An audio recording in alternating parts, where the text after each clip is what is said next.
Hello there guys, Travis Cook here, Learning How to Think, and it's the 2nd of August 2020, and so some interesting developments happened since the last time we spoke. Germany has had a very large protest, and the media is saying 17,000, the organisers are saying 1 million. I've seen 800,000, 1.3 million, 50,000, so I have absolutely no idea how many people actually came. This was all happening yesterday, and supposedly it's been building up over the weeks. There's a couple of pictures here, but again, I can't confirm the exact figure. It's somewhere between 17,000 and 1.3 million. So I was very happy to see that, and it's good to see that people are, rising up and not buying into this. From what I could see, a lot of people were against the whole mask. There was a big thing about not wearing the mask at this protest, which is really great. It was very peacefully done. People just coming together and saying, hey, no, actually, we don't agree with this. In fact, if we carry on with this, our life will be destroyed. So what have we got to lose, huh? So you may as well go for it, right? At that point. So I was very, very happy to see that, and hopefully they carry on. Hopefully the Germans carry on fighting the good fight, and we'll see what comes out of there. That reminds me of a couple of months ago, I saw something, I only saw a little bit about it, about a similar thing happened in Italy, like the orange vest protests. I didn't hear any more from that, so I don't know what happened there. If anyone has any information about that, that would be great to know about. Especially anyone on the ground. If there are any Germans listening who are at the protest, can confirm the numbers, that would be great to hear from you guys. Or if they're anywhere around the world, if you have any examples of civil disobedience, of people standing up to this, people claiming their freedoms, I'd love to hear about it. So here in the UK, there is another round of lockdown restrictions now being implemented. The easing has been halted, and in fact we're going the other way. Thankfully, a lot of more people again are starting to just think this is absolutely ridiculous and not buying into it, but still there's a huge chunk of people that are just literally believing whatever the media is telling them, and the government says jump and they say how high, yes please, yes sir, 3 bags full sir, and it's quite demoralizing to see that, I'm not going to lie, but it's not unexpected and it's a part of it right now, so it's good not to be too caught up in it. But when you see there are still many people who are so scared, so ingrained into this narrative, that they are literally begging at the feet of the people giving the orders to give more orders, to stop people from being humans and having fun and enjoying life, just so they can feel safe. And it's really funny actually how people that often, they're going against these measures are called selfish, when it's the people who are doing, the people who are, involved with this, if you're going along with a narrative that want everybody else to do what they want so they feel safe, and then they call other people selfish. It's ridiculous. So yeah, unfortunately I saw some very disheartening comments. There's still a lot of work to do in this country, and unfortunately as well, it seems like division now is being ramped up even more, and it's like you got mask wearers against anti-mask wearers, and now the young and the old are being put against each other, and it's quite sad to see how people just fall for this hook, line and sinker.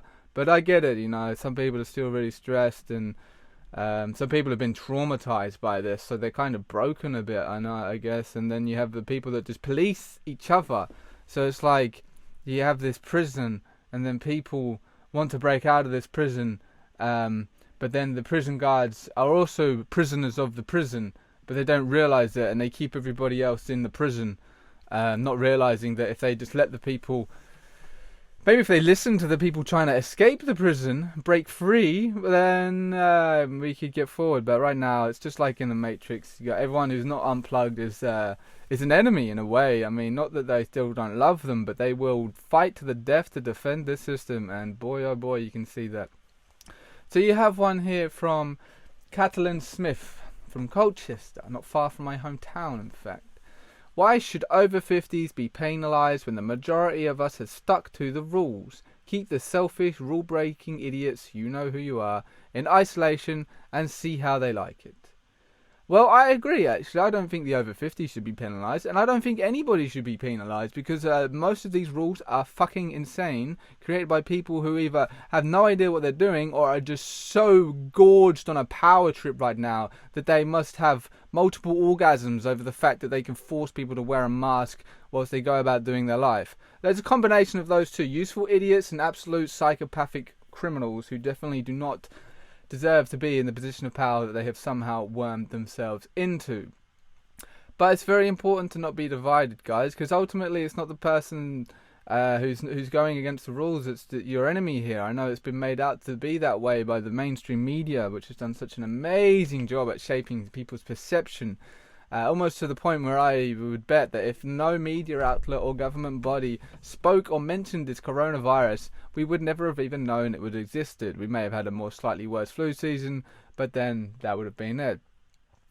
So I hope people come together, and I hope people don't fall for the division tactics, because right now there does seem to be a huge agenda to try to demoralize the Western world. And when you look at the fact that, at least on the 3D level, essentially war has been declared on the people. And ultimately at the top, it's like the globalists who have no flag, no country, no nationality.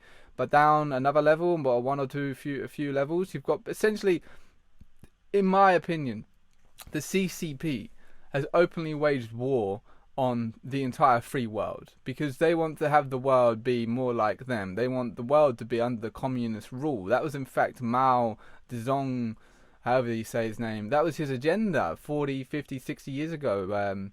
Yeah, more like 60 years ago plus. And yeah, and this guy was insane. He killed 70 million people plus in his own country, ruthlessly trying to achieve this utopian vision of a communist world, and it fucked up really hard. And I watched a documentary about Mao not so long ago, and I'm hearing, and then I watched like a recent news broadcast about what's going on in China right now with Xi Jinping, and it's like, holy shit, it's like exactly the same things are happening. We really can't let that happen, guys. Thankfully, a lot of more, like, in general, like, countries and people, they're starting to realize that, oh yeah, the CCP actually, they do really, really terrible things to their own people. They create huge amounts of fake goods. They steal huge amounts of intellectual property. They essentially play by a different set of rules than most other countries that operate in the West.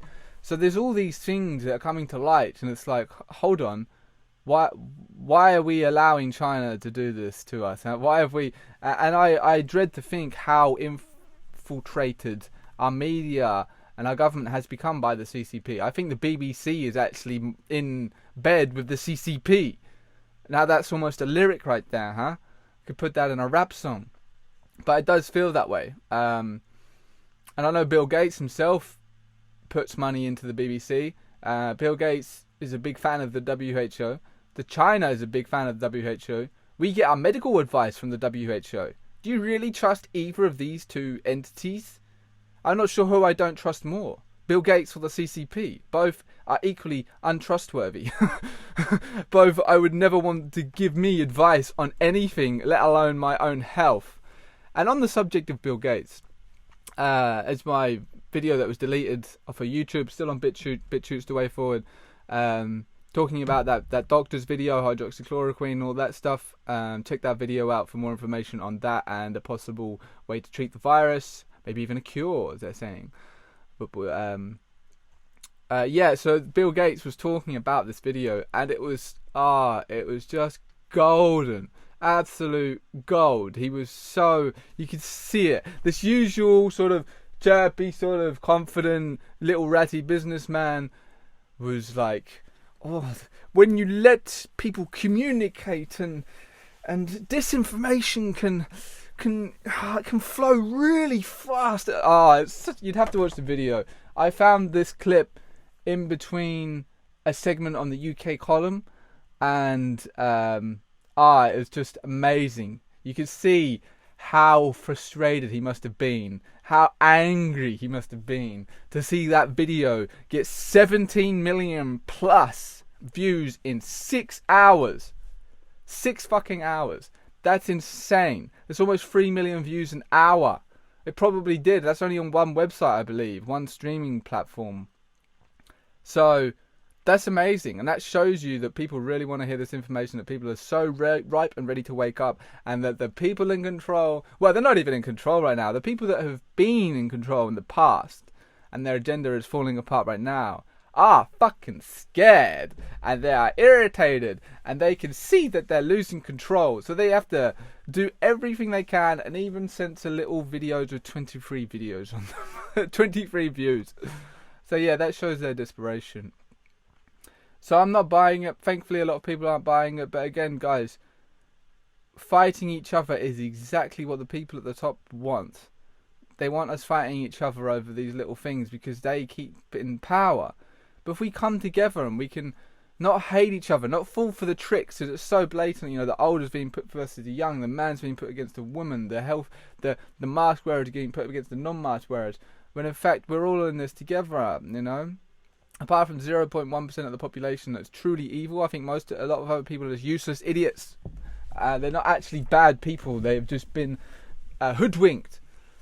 So if we can do something about the very core evilness of our society, or maybe we can just raise our vibes so high we can actually totally counteract the demoralization attempts and tap into greater depths of our being as we go through this challenging times, connect with people in a deeper way, and be so much more grateful for the fact that we actually have human interactions. And I believe that's how we will get through this. It'll be humanity and love and peace and wisdom and knowledge. It'll be all these things that are true, that make humans great. Whatever really is like the pinnacle of human achievement, that'll be what we really need to tap into right now to get through this. And as well as physical actions, being prepared and taking the right measures, I do think there's going to be some form of a reset coming. And hopefully, I'm really hoping it's going to be a gold-backed system. If we go to cashless crypto, that's going to be really bad, and things will get worse, in my opinion. So I hope we don't get to that. But it does mean we have to keep up the fight, guys, because we really are in a war, mostly information war. But then that information has real physical 3D consequences as to what happens in the world. So let's remember, let's stay strong, and let's win this fucking thing. Because, yeah, so, I think that timeline is available right now. And let's hop onto it. So I'll see you there.